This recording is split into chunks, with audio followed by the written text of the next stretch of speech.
جناب احسن اقبال صاحب نے اجلاس میں شرکت کی۔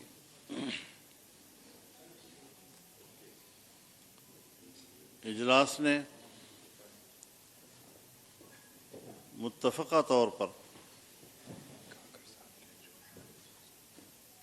جناب یوسف رضا گیلانی صاحب کو سینٹ کی چیئرمین شپ کے لیے امیدوار نامزد کر دیا ہے۔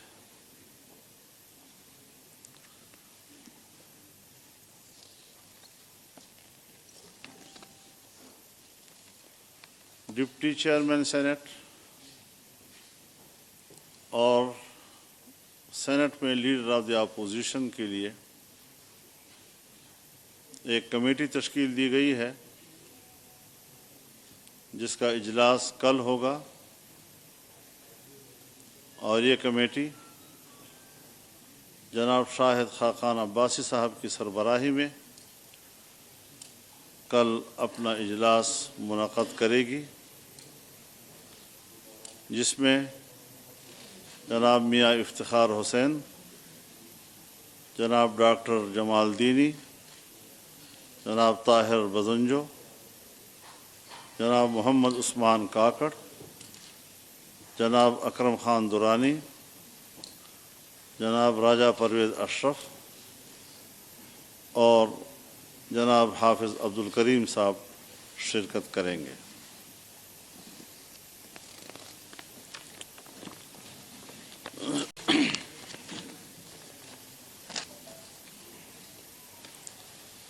آپ جانتے ہیں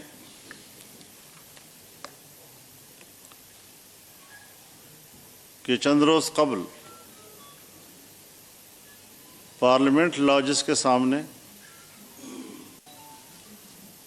جب مسلم لیگ کے قائدین پریس سے بات کر رہے تھے، اس وقت پی ٹی آئی کے غنڈوں نے ان پر حملہ کیا، ملک کے انتہائی محترم اور باوقار سیاسی قائدین کی توہین و تذلیل کرنے کی کوشش کی،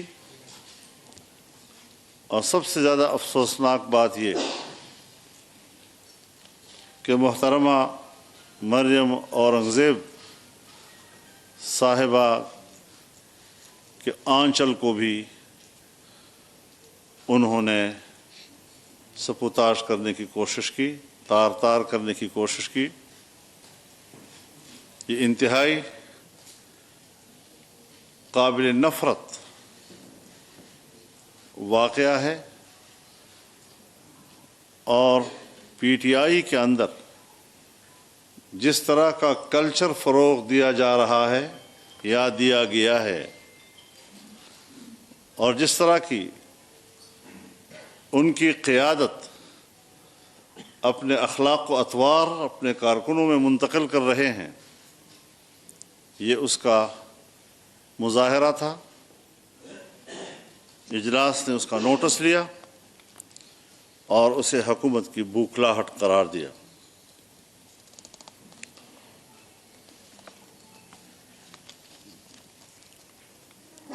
جیسے کہ پی ڈی ایم اعلان کر چکا ہے کہ 26 مارچ کو لانگ مارچ کا آغاز ہوگا، اور ملک کے تمام علاقوں سے، کونے کونے سے قافلے روانہ ہوں گے۔ آج کے اجلاس میں 26 مارچ کو لانگ مارچ کے آغاز کا اعادہ کیا گیا، اور پورے قوم سے اپیل کی گئی کہ ملک سے اس غیر آئینی اور غیر جمہوری حکومت کے خاتمے کے لیے قوم کردار ادا کرے، 30 تاریخ تک یہ قافلے منظر مقصود پر پہنچنا شروع ہو جائیں گے اور لانگ مارچ کے یہاں قیام اور اس کے یہاں پر قیام کی حکمت عملی، اس کے لیے 15 مارچ کو سربراہی اجلاس دوبارہ ہوگا، جس میں مزید تفصیلات واضح کی جائیں گی۔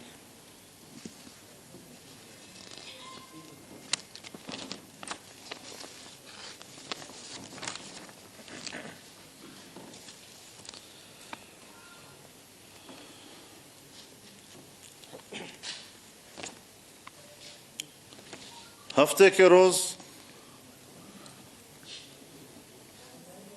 قومی اسمبلی میں جس طرح سے ایک جعلی وزیر اعظم نے اعتماد کا ووٹ حاصل کرنے کی کوشش کی ہے، آئین کے آرٹیکل 91 کلاس 7 کے تحت یہ اجلاس صدر ہی بلا سکتا ہے، لیکن یہاں اس اجلاس کو بلانے کے لیے جعلی وزیر اعظم نے سمری بھیجی ہے، جبکہ آئین میں وزیر اعظم کے حوالے سے سمری کا کوئی تذکرہ نہیں ہے۔ براہ راست جب صدر مملکت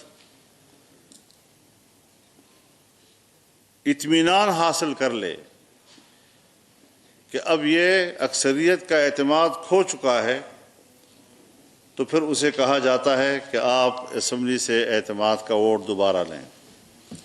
لہذا آئین کے تحت یہ اجلاس نہیں بلایا گیا، یہ اجلاس بھی غیر آئینی ہے اور اس کے اندر اعتماد کا ووٹ بھی غیر آئینی ہے۔ اس اعتماد کے ووٹ کی کوئی آئینی، دستوری اور اخلاقی حیثیت نہیں ہے۔ اور پھر اس کے اندر جو مزید کھیل کھیلے گئے ہیں وہ بھی قوم کے سامنے منظر عام پر آ رہے ہیں۔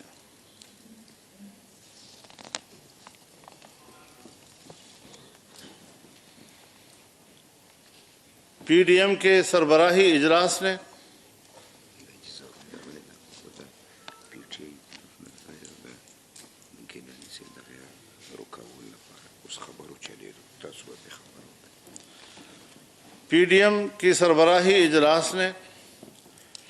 سینٹ کے حالیہ انتخابات کا تفصیل سے جائزہ لیا ہے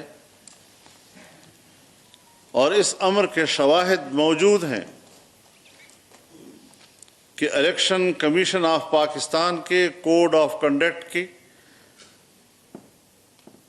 صریح خلاف ورزی کرتے ہوئے انٹیلیجنس کے اداروں نے ووٹرز پر دھمکیوں اور ترغیبات کے ذریعے اثر انداز ہونے کی غیر قانونی اور غیر آئینی کوشش کی ہے۔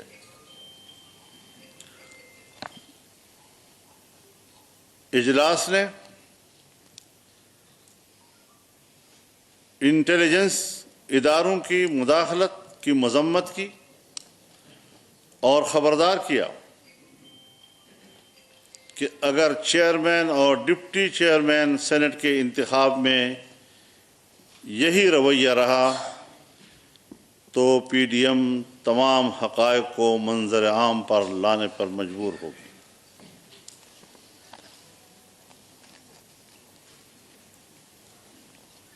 ایک طرف پی ٹی آئی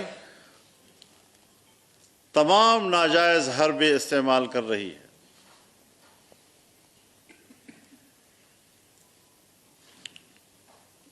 اور دوسری طرف پرلے درجے کے احمقانہ اقدامات بھی کر رہی ہے.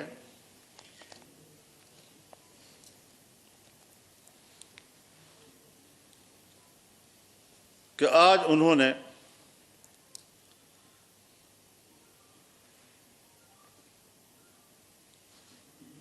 سینٹ کے الیکشن میں منتخب ہونے والے جناب یوسف رضا گیلانی صاحب کی کامیابی کے نتیجے کو الیکشن کمیشن میں چیلنج کر دیا ہے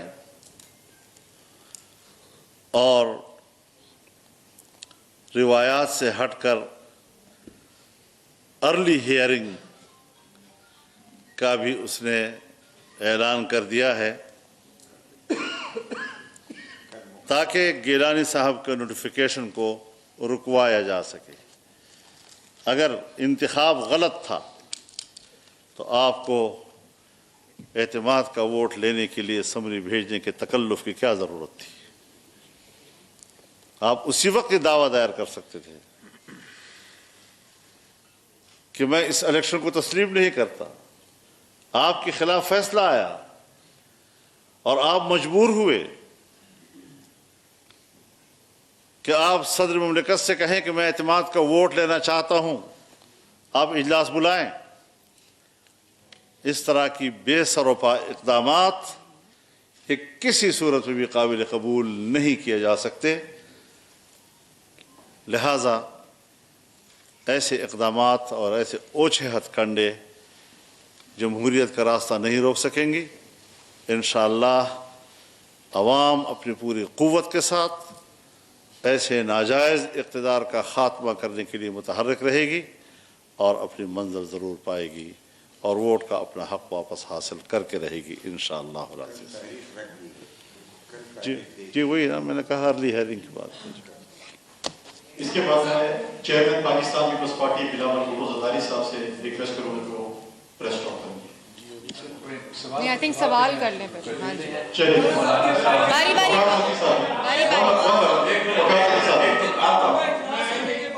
وقار سسی صاحب کو میں نے فلور کی پلیز اس کو بہت ہاں جی کٹ گیا نہیں چلا.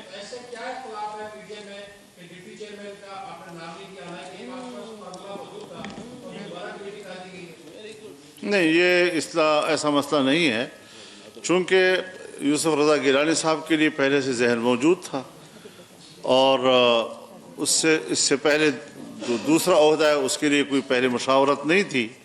تو اس حوالے سے وہ بھی کوئی زیادہ دیر نہیں ہے، کل ہی اجلاس ہو رہا ہے اس کا تاکہ ہم اتفاق رائے سے سارے مسئلے طے کریں. حکومت وقت نے بھی اپنے ڈیپٹی چیئرمین کا امیدوار کا اب تک اعلان نہیں کیا. تو جہاں یہ کمیٹی پی ڈی ایم کا پاکستان ڈیموکریٹک موومنٹ کی طرف سے یہ فیصلہ کریں گے، حکومت کے لیے بھی 3 دن ہے اگر ابھی تک انہوں نے اعلان نہیں کیا ہے. شو کہ یہ سارے فیکٹرز وہ کمیٹی سامنے رکھے گی. جی سہیل ایک سیکنڈ سہیل صاحب ایک منٹ جی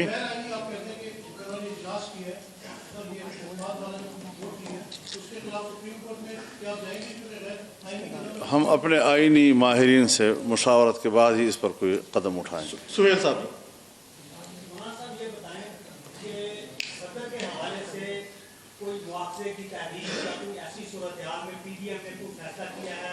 ابھی آپ کہہ رہے ہیں کہ صدر کی طرف وزیر اعظم کو رجوع کرنا چاہیے تھا، تو اس حوالے سے مواخذے کی تحریک کی آوازیں سنائی دینی ہیں، اس پر آپ کیا کریں؟ نہیں ابھی اتنے زیادہ نکات ہمارے زیر غور نہیں تھے. جو ایجنڈا ہمارے ساتھ سامنے تھا ہم نے اسی کو فوکس رکھا ہے.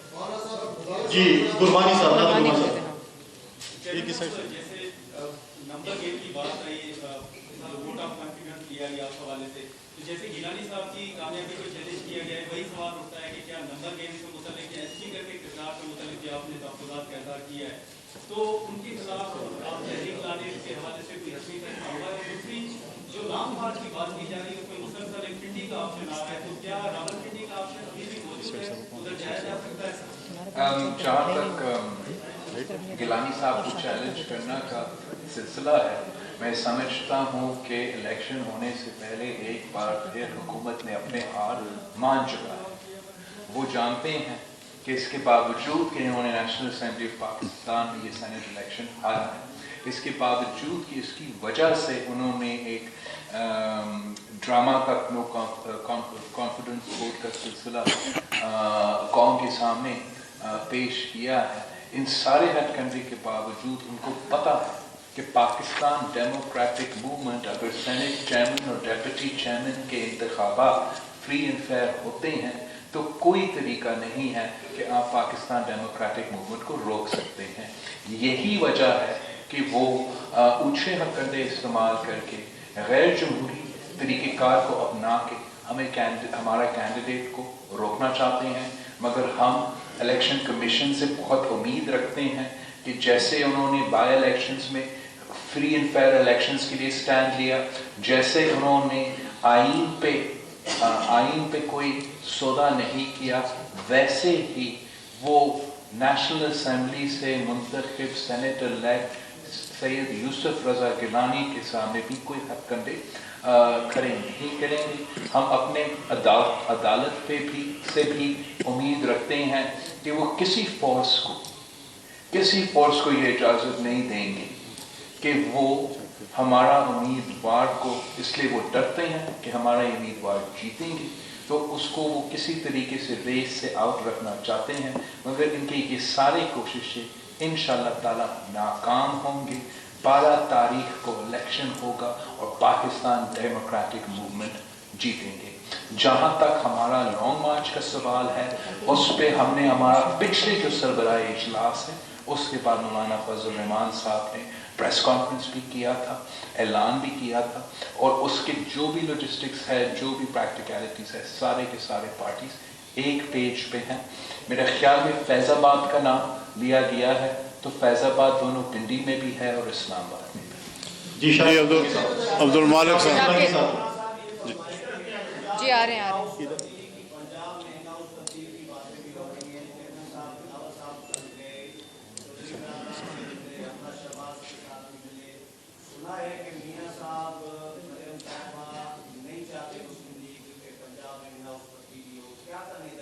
آج کے اجلاس میں ہم نے کوئی ایسی بات ڈسکس نہیں ہوا، اس لیے کہ میں تھے ان میٹنگز میں آپ کے سامنے کلیریفائی کرنا چاہتا ہوں۔ اس لیے میڈیا میں کچھ غلط خبریں آئی ہیں ہمارے ملاقات کے مطابق۔ جہاں تک پاکستان مسلم لیگ کیو کا ملاقات تھا، وہ میں کافی دیر سے چودھری شجاعت صاحب کا صحت پوچھنے کے لیے پہنچنا چاہ رہا تھا۔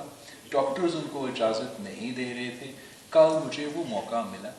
حمزہ شہباز شریف صاحب کے ساتھ جو ملاقات تھا، ہمارا قائد حزب اختلاف پنجاب میں حمزہ شہباز شریف صاحب ہی ہے۔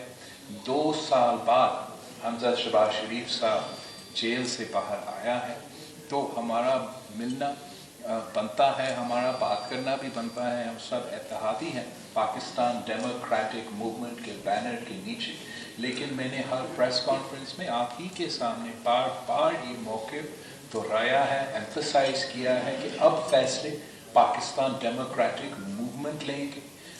کیا عدم اعتماد استعمال ہونا ہے، کہاں ہونا ہے، کب ہونا ہے، یہ سارے فیصلے کنسنسس کے ساتھ